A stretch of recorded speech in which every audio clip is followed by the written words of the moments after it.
In a week already brimming with emotional chaos and long-buried secrets, The Young and the Restless is about to detonate a storyline bombshell that could shake Genoa City to its core.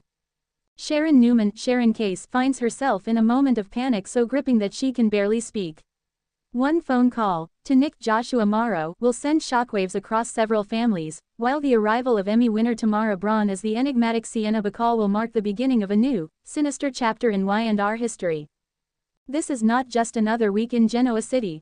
This is the week that changes everything. A frantic call in the dark. The episode opens quietly, deceptively calm. Sharon is at Crimson Lights, closing up for the night. The wind outside howls through the October chill, the neon sign flickering in the window as she wipes down the counter. Then, just as she reaches for her coat, her phone buzzes. It's a number she doesn't recognize. What happens next is something that will haunt Sharon for a long time. A voice, raspy and uneven, utters a single name, Cameron. Instantly, Sharon's world tilts off its axis. Cameron Kirsten, her former tormentor, has been gone for years, presumed dead after their violent confrontation and his last run-in with the law. But the chilling tone of that voice on the other end of the line. It's enough to make Sharon's blood run cold. She tries to dismiss it as a prank. Maybe some twisted kid from the internet. Maybe just her imagination running wild. But then, moments later, she finds something even more disturbing, a manila envelope left on the doorstep of Crimson Lights, with her name scrawled across it in thick, black ink. Inside, a single photograph. It's of Sharon, taken just 2 nights ago, through her kitchen window.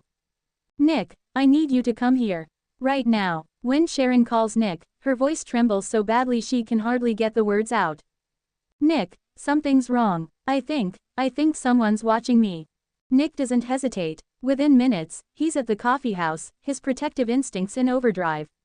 What he finds there, a shaken Sharon clutching that envelope, hands trembling, rekindles all the old fears he thought they'd left behind years ago. Together, they go through the photo, analyzing the background, the timestamp, anything that could help. Nick tries to reassure her that it's probably nothing, but the unease in his eyes betrays his words. "This isn't a prank, Nick," Sharon whispers. "Someone wants me to know they're here. Watching." And she's right. The security footage from the alley behind Crimson Lights has been mysteriously deleted for the past 48 hours. By the end of the episode, Sharon's calm exterior completely cracks. She tells Nick about the phone call, the mention of Cameron, and Nick's face goes pale. "That's impossible," he says. "Cameron's dead." But the eerie part, Sharon never said his last name. Enter Tamara Braun as Sienna Bacall. The following day, Genoa City gains a new resident, and her arrival couldn't be more suspicious. Tamara Braun makes her Y&R debut as Sienna Bacall, a woman whose beauty is matched only by her unsettling intensity.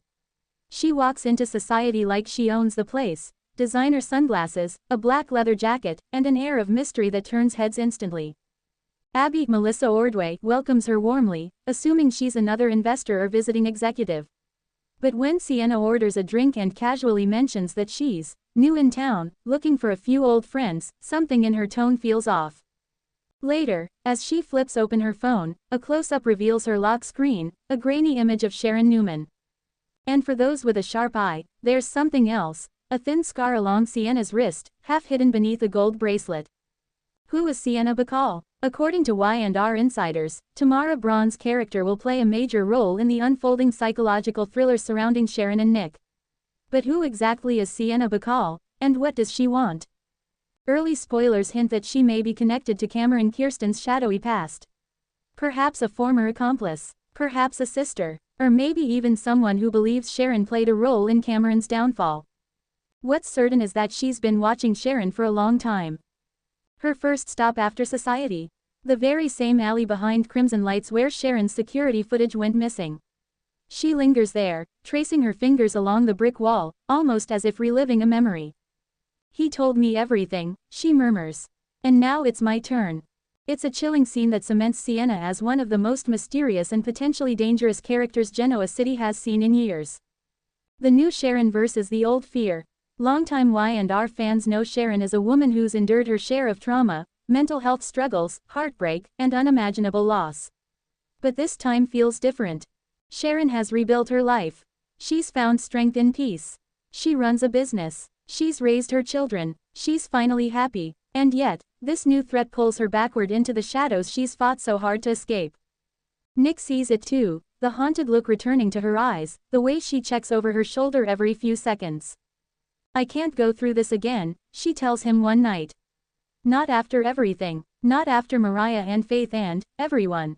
I can't." Nick vows to protect her, but he knows better than to underestimate whoever is behind this. And for the first time in years, he calls in reinforcements. Chance Connor Floyd steps in, digging through surveillance records, old police files, and even federal databases. What he finds only deepens the mystery. There's no trace of Sienna Bacall anywhere before 2020. No birth records, no property, no employment history. It's as if she appeared out of thin air. The first clue, a hidden symbol. The story takes another turn when Faith, Raylan Castor, discovers something chilling while visiting her mother. She finds a small silver pendant near the back porch, shaped like an infinity symbol, etched with the initials, CK. Faith assumes it's a trinket dropped by a customer, until she overhears her mother mention Cameron's name. "Mom, I think this belongs to him." Sharon's blood drains from her face. It's the same pendant Cameron gave her years ago during their twisted relationship, the one she swore she threw into the river. How is it back? And why does Sienna Bacall have one identical to it hanging from her necklace? Sienna's web. The deeper the show digs into Sienna's past, the more tangled the web becomes. Through flashbacks, viewers will glimpse fragments of her life, cold, dimly lit rooms, hushed phone calls, and a shadowy figure she refers to only as him. It becomes clear that Sienna is not merely an obsessed stranger. She's part of something much larger. In one haunting flashback, she's shown standing over a man's hospital bed, his face obscured by shadows.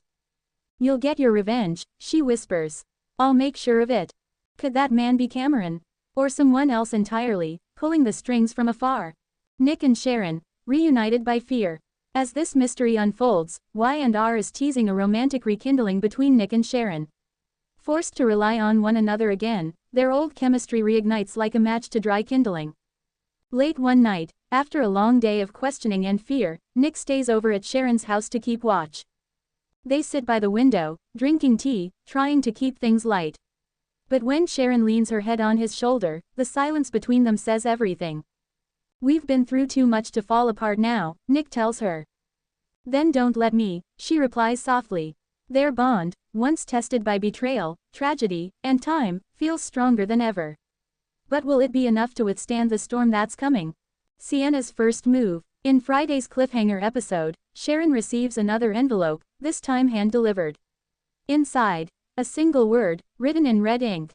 Retribution. Meanwhile, Sienna sits alone in a dimly lit hotel room, watching a series of video feeds from hidden cameras, one of which clearly shows Sharon's front door. On her dresser sits a framed photograph, Sharon and Cameron, taken years ago. But Cameron's face has been scratched out, replaced by a deep, crimson X. Tamara Braun's portrayal is both mesmerizing and terrifying, equal parts calculating and vulnerable. Sienna Bacall isn't just here to stir trouble. She's here to rewrite history. Behind the scenes, Tamara Braun's big entrance. Executive producer Josh Griffith teased Braun's debut, calling Sienna a psychological enigma wrapped in a beautifully dangerous package. "Tamara brings a layered intensity that's going to shake the show in the best way," he said. "She's not just another villain. She's someone with purpose and pain." Sources hint that Sienna's backstory will unfold slowly, connecting her to one of Genoa City's most infamous figures. Fans should brace for twists involving mistaken identities, hidden diaries, and the shocking truth about what really happened to Cameron Kirsten. What's next? Coming up, expect Sharon and Nick to team up with Chance to uncover Sienna's identity. A shocking DNA test that connects Sienna to someone unexpected in Genoa City. A tense confrontation between Sharon and Sienna that turns violent. A surprise ally stepping in, someone from Sharon's past who knows the truth about Cameron's final days. And in the final scene of the preview week, as lightning flashes over the Newman Ranch, Sienna stands in the distance watching through binoculars, whispering, "You took everything from him, Sharon. Now I'll take everything from you."